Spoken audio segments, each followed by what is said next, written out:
You either want to make more videos or you want to make them better quality. Either way, what you really need is the most effective productivity protocol for YouTubers, and that is exactly what we're going to be going over in today's workshop. But why would you even listen to me? I'm a nobody after all, but I do have a couple of subscribers and a couple 100 million views, and I'm also decently disciplined and productive at the gym. Productivity for YouTubers basically boils down to this one thing. If you can do all of these things at a very high level, that is when you become productive. And the way I do this is by using a very customized version of the Pomodoro technique that solves all of the main problems I had with it throughout the years. If you're interested in the productivity structure that I use, then watch to the end because the Pomodoro technique is going to be at the very end. But there are way more important things that we need to cover, and which is the cause for your lack of productivity is actually very simple. And it all comes down to one thing. It's that other things are more desirable than work. You don't know what to do because you're too busy thinking about other things. You don't have enough time because other things are more desirable than work. You can't focus for more than 3 seconds because other things are always trying to grab your attention, and they are successful at doing so because they are more desirable than work. You're always tired because going to sleep on time is less desirable than scrolling on TikTok for 2 hours or something like that. And you don't start working because starting other things is more desirable than starting work. But if you never start working on your video, you'll never upload it either. Well, this seems very obvious, but how do I solve this problem? There are two kinds of outcomes when you know you have to work. You either feel motivated or you don't feel motivated to work. And again, this seems very obvious, but potentially there could be serious problems with either of these. But what's wrong with being motivated? Isn't that good? Well, kind of yes and kind of no. If you're motivated by the wrong thing, you can potentially waste 4 to 5 years of your life chasing something that you never even wanted. Don't ask me how I know. And this 4 to 5 is like very conservative. If you're very smart, if you're smarter than me, you're gonna realize this in a couple of years. If you're not that smart, this might actually take you like 10 years to realize, maybe even an entire lifetime. Everything is going to become harder. Working, getting results, life is going to seem bleaker. So you need to choose carefully what you choose as your main motivation for work. I will address what type of motivation is good motivation, but first let's go over how you can fix not feeling motivated to work. What are the ways to make sure you start working? Well, every time you choose not to start working, you'll probably choose to start something else. Ask yourself, how often do you truly do nothing? When I mean nothing, is just staring at a blank wall, doing genuinely nothing. It's not very much. People don't do that. That's not a very natural thing to do. It's not that you don't want to start doing anything, because to procrastinate, you also have to start doing something. Watching videos, going on a walk, talking to somebody.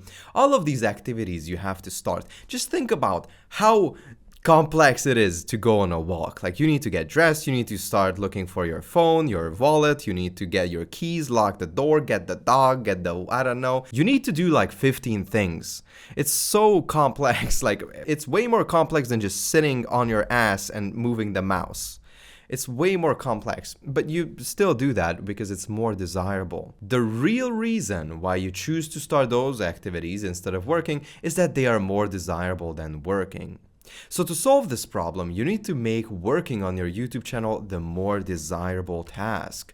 First, we need to identify what are the activities that ruin your productivity. Mama always said it's the goddamn phone. And she's kind of correct. Just like with everything, there's a bit of nuance to this. Infinitely scrollable things. That is, the way you can identify if something is awful for you is if it has an infinitely scrollable feed. If it has an infinitely scrollable feed, the company is basically saying, we would like to waste as much of your time as possible.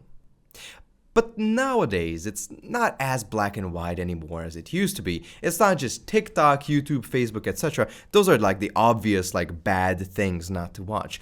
It's quite literally the weather app in some instances.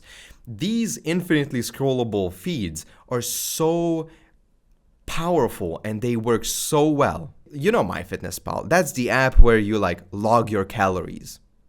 That has an infinitely scrollable feed. Why the fuck do we need that? Who asked for that? Nobody. Every single app has been devolving very steadily. Year after year, every single app is becoming worse. And the reason why this is allowed, because every single government is run by 85-year-old people who look at their phones like this, so they don't fucking understand nothing. It's never going to be regulated like that, so you don't even you need to self-regulate this. Do not expect governmental oh, we need to do something. No. And just to make another case for this, infinitely scrollable feeds such as TikTok or whatever, these are created with a thing called intermittent dopamine release. So what it looks like is there's a good video and then there's 3 bad videos, and then there are 3 good videos and then there's 5 bad videos, but there's 1 good, 1 bad, 3 good, 1 bad. It's all over the place. The reason why they do this is because they have studied gambling addicts. Just think about that for a second. Would a person without malicious intent, who's not a piece of shit, whitewash gambling to a whole generation of people?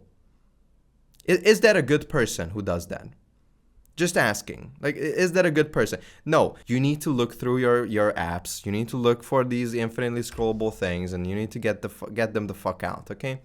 Instead of making work more exciting, make everything more boring.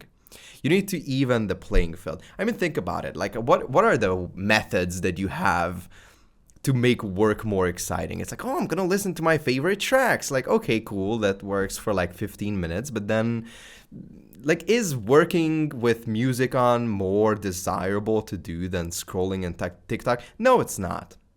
No, it's not. So what you need to do is make TikTok and all of these applications worse. Now, how do you do this? You turn your screen fucking black and white. Making work more interesting is way less effective than making other things more boring. If most of your problems, we've talked about this, if you think about this for yourself, just think, what are the things that you're addicted to? What are the things that are actually ruining your productivity? It's screens. So if most of your problems are coming from screens, why are you trying to maximize their quality? If the companies are constantly attacking you, why not fight back? Why not intentionally buy shitty screens? Why not intentionally turn them black and white? Now, what turning black and white does is the way I imagine it is your brain is getting X amount of data, right? You look at the screen and it's getting data. The way I look at color is it's an extra dimension. It's an extra level of data that your brain needs to process. Which it is. I mean, if it's black and white, it only has black and white and the gradients in between. But if it has color, it also has to process the color and every color in between. So turning things black and white, it quite literally makes the data that your brain receives much less. It's way less. You can feel this. When you've turned the colors off for a bit, and you turn it back on, because sometimes you need to turn it back on. Every day, every other day, you need 10-15 minutes to do Photoshop, to do something with the colors, and then you turn them back on. Fine.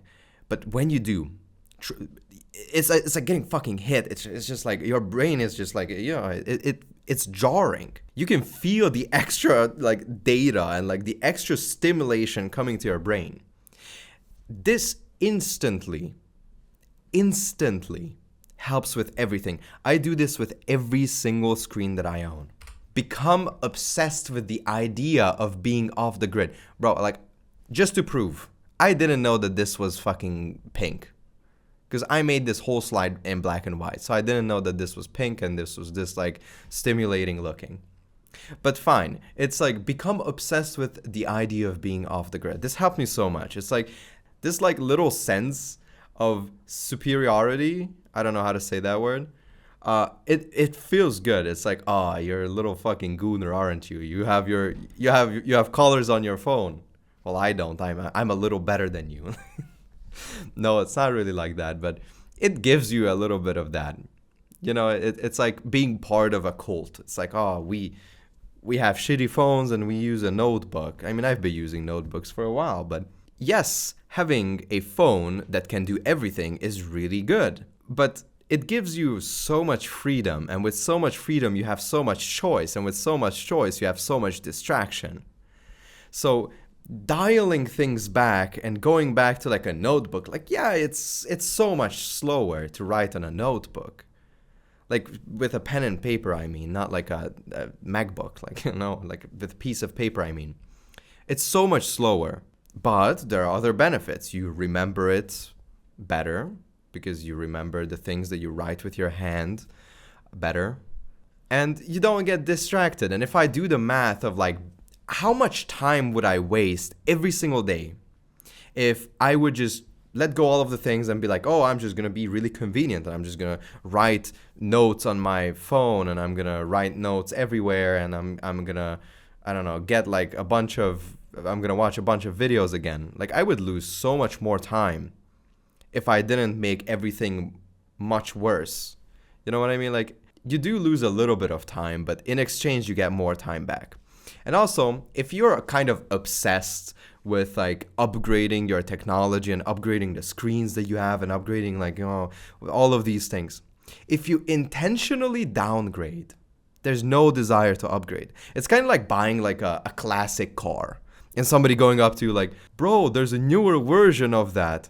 It's like, yeah, that's kind of the fucking point. I wanted an old one because I like the way it looks. And it helps you so much. So that is what I mean, like, become obsessed with the idea of being like off the grid. Once you make everything else boring, working is going to be a bit more interesting. Okay, just a tiny bit. However, there is still a massive problem with your motivation.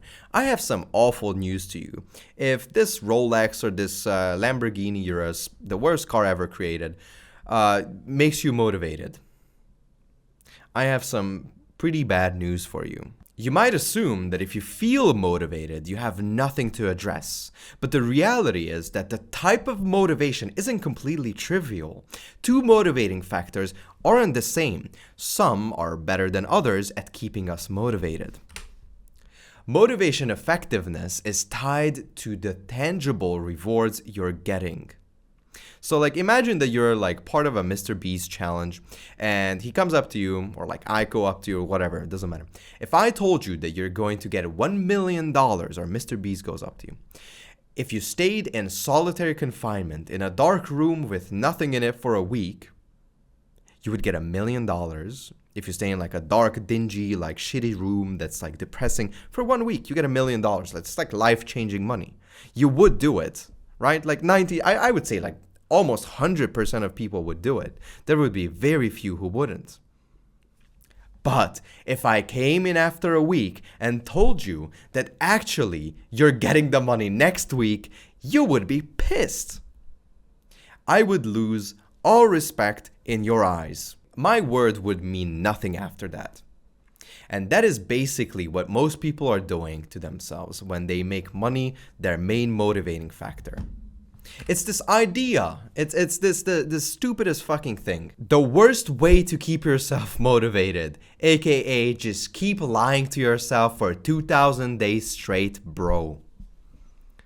And I mean it. Like, how do you keep yourself motivated?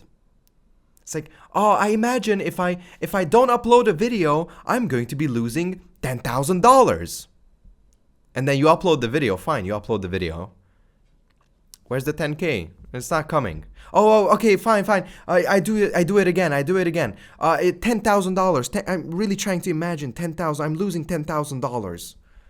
You upload the video, the money's still not coming. You do this for a year. Say, oh, okay, well, the money is coming next month, and then it's next month, and the money is still not there. Oh, it's actually next year. If I upload this video now, I'm going to be making like $50 million next year. And then next year comes, and you have just lied to yourself. You fooled yourself once again. You have a shit fucking track record with yourself. That is the problem. This is the way you keep yourself motivated with money. It relies, listen, this is important. It relies on your ability to convincingly and consistently lie to yourself for 2,000 days straight. Again, it requires you to convincingly and consistently lie to yourself for 2,000 days straight. That is what it takes to make money your main motivating factor. It's like, why am I not feeling motivated? Well, it's because It's because you've been lying to yourself for 1,000 days that I'm gonna make 10K a month, or I'm gonna make 100K a month. Brother, I've been chasing money all my life, and money has always been fucking faster. That's just the fucking reality of it. I'm a keep it a buck with you. And this has caused me so many problems. On that channel, I was this close, man. After all of those years of grinding, last year, I was really close to making 10K a month on that channel. I was already having some videos perform like $500, $1,000. I was getting some decent results. The money wasn't coming. And the results were, I was so locked into this idea that like, oh, the money's coming next month. Oh, I just need to upload these 10 videos, bro, and I'm there. And it just never came because I didn't enjoy the process. I was obsessed with the numbers and the money and all of that shit. And it's just like never came. And this is what happens. You have a shit reputation with yourself because you're trying to lie to yourself. And the problem is, I'm just incapable of lying to myself. If I know that something is factually one way, I cannot convince myself otherwise. It's like, it relies on like, bro, there's an elephant there. Hello, elephant. Hello. Hi. What the fuck are you talking about? There's no elephant there. Oh, your hands are actually pink. Oh, they are actually orange. No, I can look at it and I can tell you that, oh, it kind of is. But like, I know that it isn't. And this is what people are like trying to do to themselves. And it's like, they're wondering why it's not effective. Well, bro, just lie to yourself 2000. What the fuck are you talking about? This idea of like this like money obsession has become popularized by people who make it within their first fucking year. And like they make money their main motivation and, bro, I just had to have it more than everybody else. Really? Really? You made it within 1 year. Everybody else is, been struggling for 4 to 5 years, but you just wanted it more than them. You just wanted it more than everybody else. Fine. But for the rest of us, who live in fucking not in La La Land, and we live in reality, and we need to imagine tangible results, and we need to get motivated by tangible things and not just some imaginary outcome 5 years in the future, we need to think of some other way to become motivated.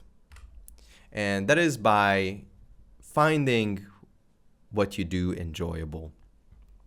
You need to be able to enjoy working on your craft or helping people. You need something that is tangible, something that you can tap into now instead of 5 years from now. Think of money as a side effect of you doing something so good that it would be unreasonable not to get rich off of it. If you cannot like fucking like, oh, I studied the blade, bro. I'm the next anime protagonist. If you cannot like train like that, if you cannot lock in like that, and just enjoy working on your videos, enjoying finding the next little like psychological connection, understanding like what the viewer feels, what they go through when you say certain words, just strategizing like that. If you cannot enjoy that, if you don't enjoy anything about what you do, it's going to be like 50 fucking times harder. This is going to be cringe. This is extremely cringe, but if this helps you, this is kind of what motivates me nowadays. I want to help as many people, and I want to be able to deliver as much value to my viewers to the extent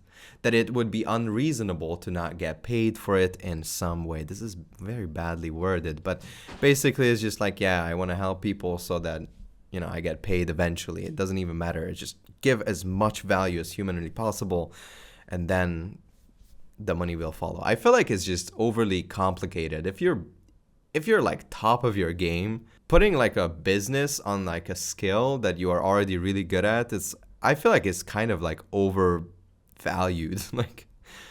like starting a community. I've seen a guy who started off like a school community, and just because he went to Harvard, said it as if it was fucking Hogwarts. He went to Harvard. He was making 10K a month tutoring people immediately. That's because he put in a ton of fucking work beforehand, and he just did the business like that. I feel like people overcomplicate the business part of like YouTube and like teaching people and like delivering value. I feel like almost like it shouldn't be completely an afterthought, but it could almost be an afterthought. You know what I mean? Now you know what should be your motivation, and you also know how to start working, but that isn't enough. You also need to be able to maintain your attention, maintain your focus. And let me just say one thing, okay? Just one thing. Having push notifications in 2026 is crazy. Turn them the fuck off right now. Like right the fuck now, bro. Similarly to push notifications, create a list of things that are distracting you and address them one by one. This will take an hour or two to set up, but then you're chilling. Some of my recommendations are, again, black and white, desaturate everything. TV, phone, laptop, monitor, I have all of those. I have my TV desaturated. It looks like a TV from the 1970s, brother. Delete apps that are distracting. Again, go through all of your apps. Look at them like, oh, do I even need this? Is this sending me notifications? Block websites that are distracting. I have like insane, like, I have all of the fucking mental problems. I have collected them all. Every addiction possible, every ADHD, self-diagnosed, I got all of them, brother. I got all of them. And I sometimes go on real estate websites or car websites for literally 2-3 hours. Because I have such an addictive personality. And addictive personality doesn't mean that people are addicted to your personality. It just means that you're a fucking gooner. Right? So block the websites that are distracting. Install a YouTube blocker. Again, this is just like... Black and white is like honestly number one, brother. If you do black and white on everything... It's going to immediately help you so much. I don't know why it helped me so much, but it is very good.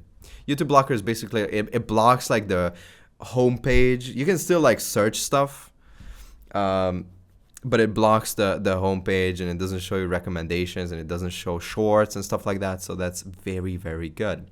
Now, friends, this is a very like touchy, like picky, I don't really like this kind of subject, but let me just say this one thing. There's like an unspoken bond. There's this like unspoken contract between you and your friends. And this contract doesn't say anything about helping you becoming a better person, helping you become a better YouTuber, helping you rest, helping you sleep well, helping you... It basically boils down to this secret handshake that you have with your friends and the family is basically, we're gonna hang out as long as I find you cool and interesting. That is all a friendship is. If I find you funny, if I find you entertaining, if I like being next to you, you're cool, we're gonna hang out. That's it. Okay, so just keep that in mind. I'm not saying to delete all of your social media sites and like block all of your friends or whatnot. It might be necessary, I guess, if you have shitty friends, but friends and family will not respect your time and your rest. So you kind of have to do that yourself. You need to be able to say no to people because they will not fucking respect your time. Again, this is not because they are malicious. This is not because they are shitty people. This is not because they're trying to sabotage you or some shit like that. This is only because they only care about one thing. It's about having fun. When they ask you to go to the bar, it's not like, oh, I'm going to ask this guy to go to the bar, so I know he's not working on his YouTube channel. No, it's not. They don't give a fuck about your YouTube channel. They don't care about anything, brother. They only care about themselves and having fun with you. That's the only thing. And if you want to get more done as a YouTuber, you need to have a productivity system with recovery and time management kind of like built into it. So here's what worked for me. You want more for your time, but there's a problem with that.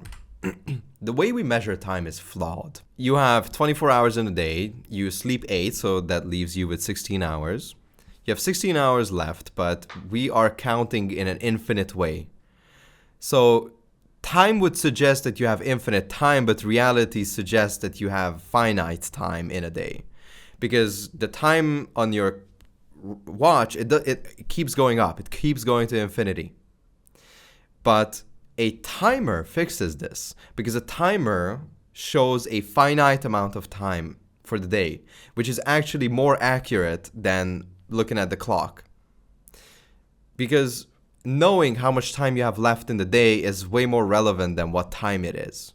If I stop at 8 p.m. and it's 1 p.m. right now, it's not, but let's just say it's 1 p.m. I need to do some like, oh, it's 1:12. Okay, that means that I have 7 hours, 48 minutes left. Okay, fine. But if I set a timer that indicates the end of the day, I know exactly how much time I have left, because I can just look at the timer and the timer says 7 hours and whatever, 48 minutes or whatever it was. Why this works is basically, remember back in school, you would get like an assignment, and this assignment would be something like, I don't know, read a book and then create a presentation on it, and you would get like 3 months or something like that. Now, what does every single kid do? What do they do? They wait until the last moment, and that's when they do it. But there's a hidden quirk with this. You get insane motivation and you get insane productivity at the last moment. Why this works is because it's urgency. You have a finite amount of time. It's 3 months. At the very end of it, time becomes like tangible. If somebody tells you like, oh, you don't have 3 months, you have infinite time, well, you can always put it off infinitely.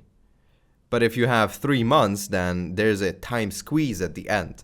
Now, if you have smaller time frames than 3 months, such as 12 hours or 14 hours, 16 hours in a day, and you look at that time quite often, there's a sense of urgency with this so much more often than if you were to just look at the time and be like, oh, it's 1 o'clock. I guess I'll work until 7. I guess I'll work until 8. No. So this is basically my version of the Pomodoro timer. This is what I do. This is what I've been kind of working on for the past like 2-3 months, or like not working on. It's not like this is my passion project. No, like I've been just working similarly to this for the past couple of months, and I've been having really great results. It's basically made up of 7 steps/rules. So step 1 is set a day timer between 10 to 14 hours. This is the amount of time you have to be productive. You need to finish all of your tasks within this time. It's basically you saying, I allocate these hours for productivity. You set a work timer between 1 and 8 hours. 1 means that, I don't know, you have 7 children and you have 5 jobs and you only have 1 hour. And for me, I set between 6, 7, or 8 hours. 8 hours is insane. Most people cannot do 8 hours. And this is, by the way, like real hours worked. This is not some like, I have a 9 to 5. That means I have worked 8 hours. No, those jobs, it has been like studied. And those people who do like knowledge work, they actually work between 3 to 6 hours. So, and this is what I mean by that. When you set this timer, that is the amount of time that you're going to be working for real. So 6 hours is like the maximum for the average person. So setting 8 indicates that you're probably not going to be able to do this every single day without feeling some form of burnout. I do have kind of a way I negate burnout. We're going to discuss it later. But just so you know, 6 hours is plenty of work. Every time you sit down to work, you start the timer. You start your work timer. So this time, instead of like, I don't know, stopping a stopwatch, instead of going up infinitely, it takes down. You have a very tangible amount of work that you are doing. And every time you stop working, you stop the timer as well. You're not allowed to stand up sooner than 1 hour. This is important. If you get up after 10 minutes now, I don't know if you have like super fucking ADHD. First of all, if you're like self-diagnosed ADHD, I would suggest you to like first like delete all the apps, turn everything black and white, and you know, just work like that for a while. And then see if you actually have ADHD or you're just addicted, because I had this. I thought that I was barely able to work like an hour. Now I'm very consistently able to work, well, real hours between 4 and 8. And 8 hours of like real work would mean like 10 hours in like a corporate job. It is genuinely that much more. I would even say more, but people would be pissed if I say more. So you're not allowed to stand up sooner than 1 hour. However, you can do more than 1 hour of work. This addresses one of the major faults with the Pomodoro technique, which is It takes about 30 minutes to get into a flow state. And when you're doing the Pomodoro technique and it's, oh, I've done 45 minutes and it takes you 35 minutes to get into flow state and the timer is going off, you're immediately taken out of the experience. So instead of counting down a small timer, you count down the big timer and just take like a mental note of like, oh, I started working and I have 4 hours, 30 minutes left. So I kind of need to work until I have 3 hours, 30 minutes left. I have never had a problem with this. It's like, oh, how do I know how much I work? Like, you kind of know. And also, don't look at the timer all the time. Just let yourself be like lost and let yourself to be like engulfed by the flow state. You know what I mean? So this fixes that. And this is what you do. When you get up, you start a rest timer and you promise yourself only one thing. You only have one job and you need to fucking take this seriously, man. You create a rest timer and you promise yourself only one thing. When that timer is done, you're going to sit down to work again. This has helped me so much. Now, I don't do this anymore because I can just genuinely, like, I'm very much into work right now. But in the beginning, when I just started implementing this technique, this helped me so much. Right now, I just do the work timer and I don't know, like I'm recording with my phone right now, but I can actually tell you, I have an hour and 20 minutes left remaining and it's 6 p.m. So out of 7 hours, I've already worked like 5.5, which is, or like 6.5 actually. No, 5.5, sorry. It's irrelevant. At the end of the day, you take like a mental note. Oh, I worked this much. Cool. But it's irrelevant, right? This helps your like time perception. You have a much more like urgent understanding of your day.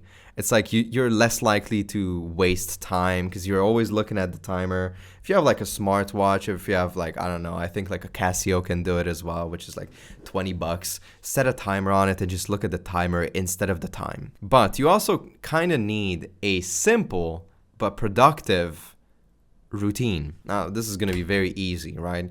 So making your bed is equals to changing your entire morning. First of all, it's extremely easy. It's brain dead. You can just do like, oh, boom. You do that and then it's done. Okay? And the reason why I do this, it's not because like, yeah, your room is going to look a little nicer and you don't look like a, fucking 14-year-old kid who doesn't care about anything and has bad hygiene.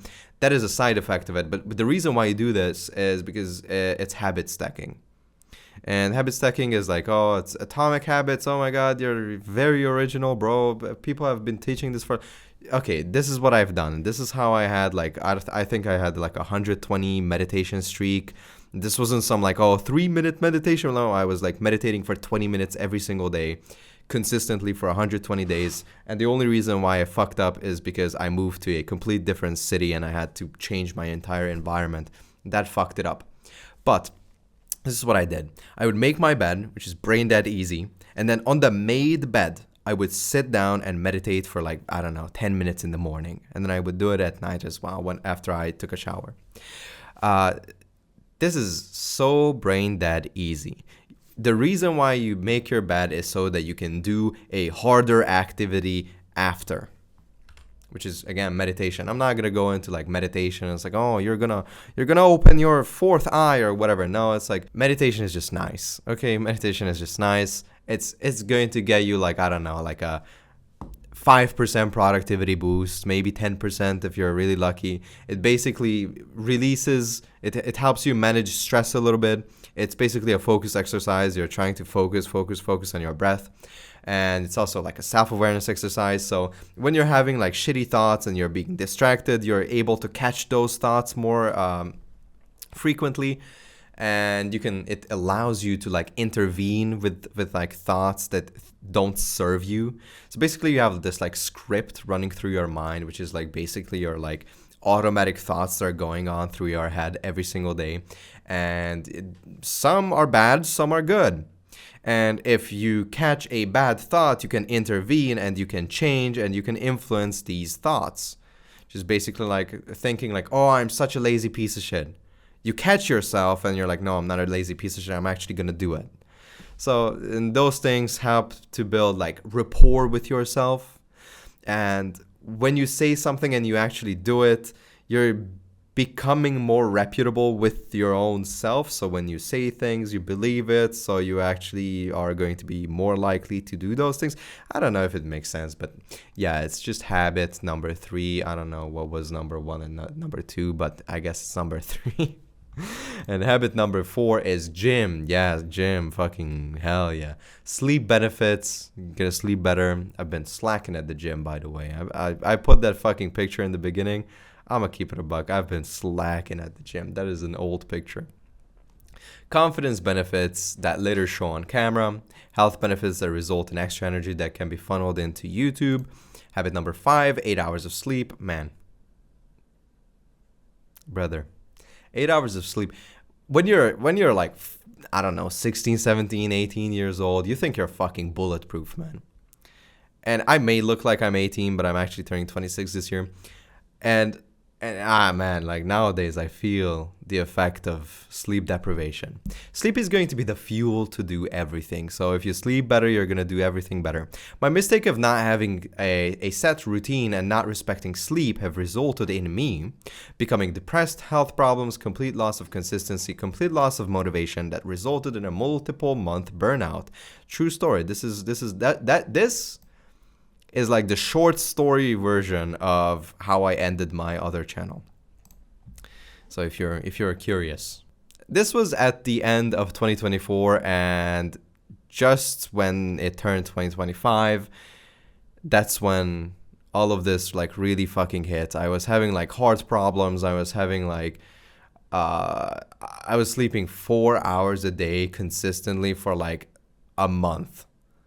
I was feeling so fucking bad. So it's unimaginable how bad I was feeling.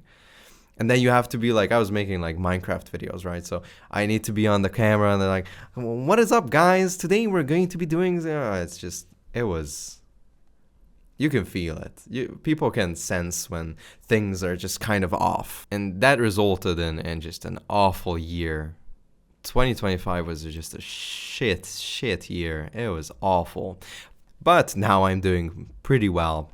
I'm sleeping really well. I prioritize my sleep and my health.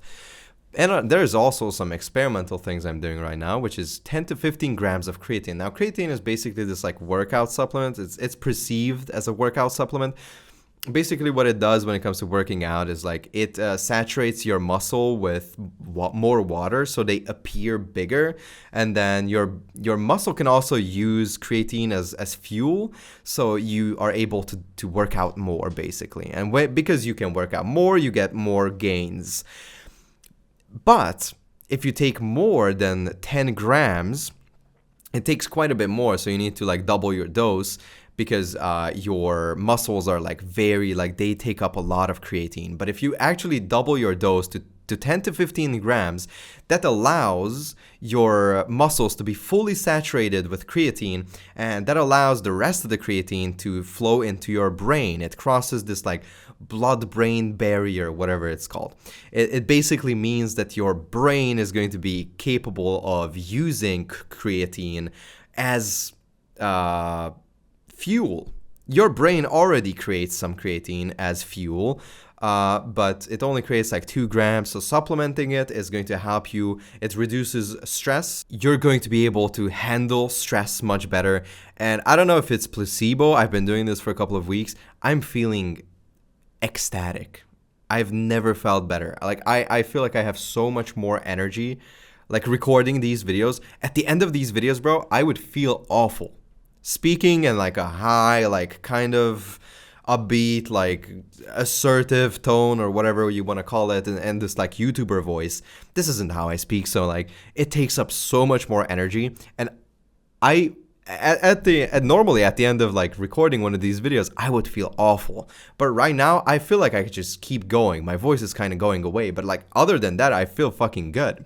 And I also take magnesium. I don't know like if one of these is like better than the other. I kind of been taking them all at once. Magnesium is also like kind of good for stress. So if you're, being stressed out about your videos or whatever, It's also good for like cognition.